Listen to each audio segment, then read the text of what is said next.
Howdy y'all, how are you guys feeling? I hope you're feeling great, and I also hope you remembered that on last video I told you guys that on this video we would take a look at some grammar. And so let's do it.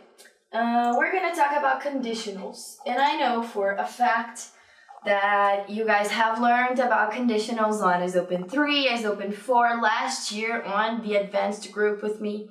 So we're not gonna spend a lot of time talking about grammar. I want to talk to you guys more about usage and how to understand how the grammar combined with the usage makes so much sense. So whenever we talk about conditionals, we have to remember that a conditional sentence has two parts.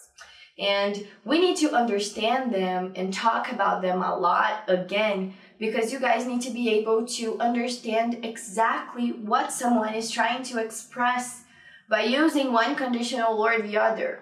And you also need to be able to communicate in the proper manner, because there are small differences between using one conditional or the other, and you cannot get confused and say one thing when you actually wanted to say another.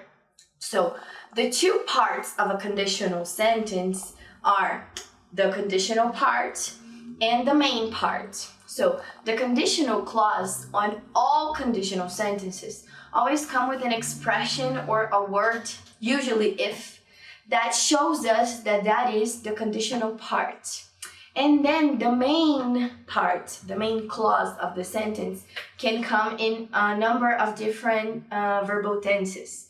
So we're going to talk about the four most important conditionals. I know that there are mixed conditionals, but we're not going to talk about mixed conditionals today. Today is about 0, first, second, and third conditionals.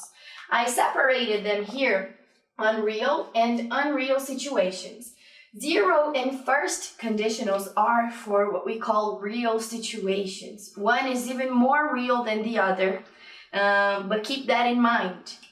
Whilst second and third conditionals are for unreal situations. Again, one is more unreal than the other, but you guys are going to understand it. When I told you guys that the grammar combined with the usage makes a lot of sense, it's about the verbal tenses. When we talk about 0 conditionals, we are going to combine only present tenses. So again, one clause is the conditional clause. The conditional clause comes here with the words if or when and a number of other words, and a present verb. Then the other part of the sentence also comes in the present.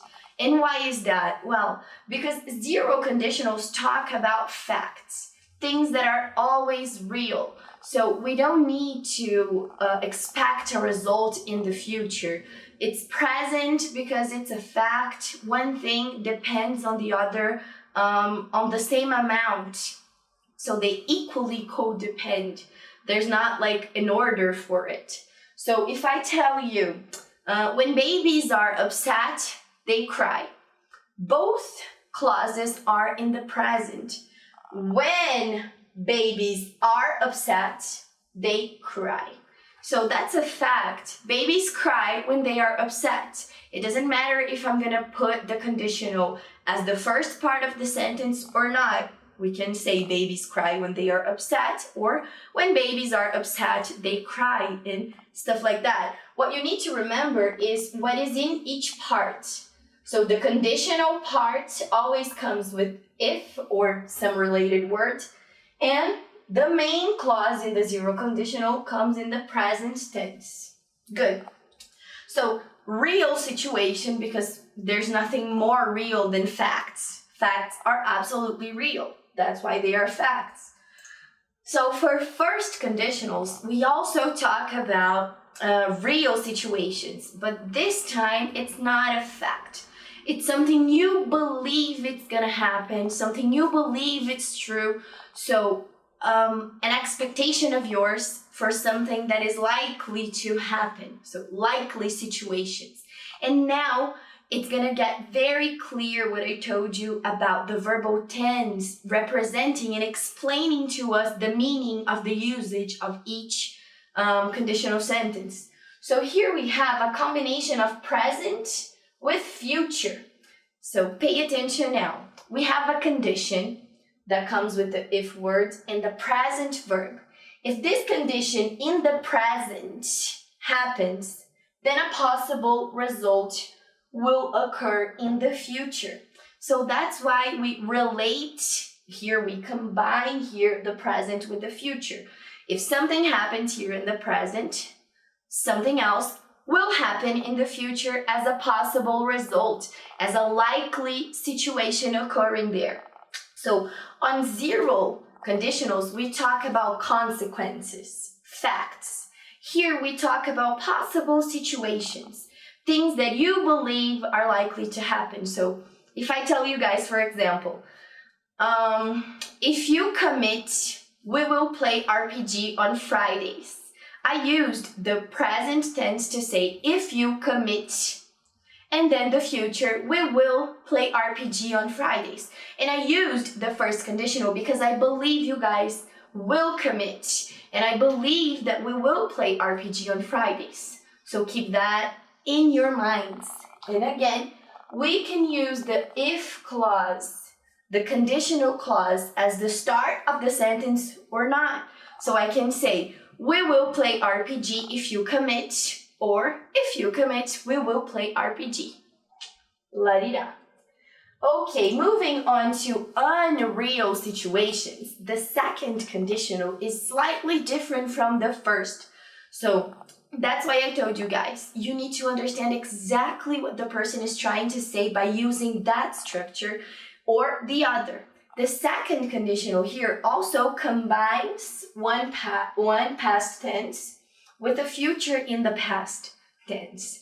What does that mean? What does that represent? So if I tell you guys, if you committed, we would play RPG on Fridays. I used the past, committed, if you committed, and then on the main clause, I used the modal verb would. Future in the past. So in the first conditional is present and future will. And in the second conditional is past and future in the past would. It can also be could or other modals. But again, if I tell you, if you committed, we would play RPG on Fridays, it's because I don't believe you will commit. So I don't think we will play RPG on Fridays because I don't think you will commit. That's why I used the second conditional. So be aware of the slight difference between the first and the second. The grammar structure is very different. If you understand why the grammar is the way it is, then the usage will be clear to you. So again, if something happened in the past, a distant, unlikely result would occur. So again, you don't think that's going to happen. But on third conditionals, it is an impossible situation. Impossible because here we combine past with past. So it already didn't happen or it already happened. It's in the past, and unfortunately we cannot go back on past. So we need to remember the past perfect. The have and the past participle, remember those? Yes. So again, we're gonna have an if clause, a conditional clause, but then the past perfect. And then the main clause is a bit more complicated. It has more components.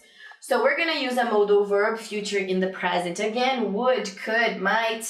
And then we're gonna use the auxiliary have again and the past participle of the verb.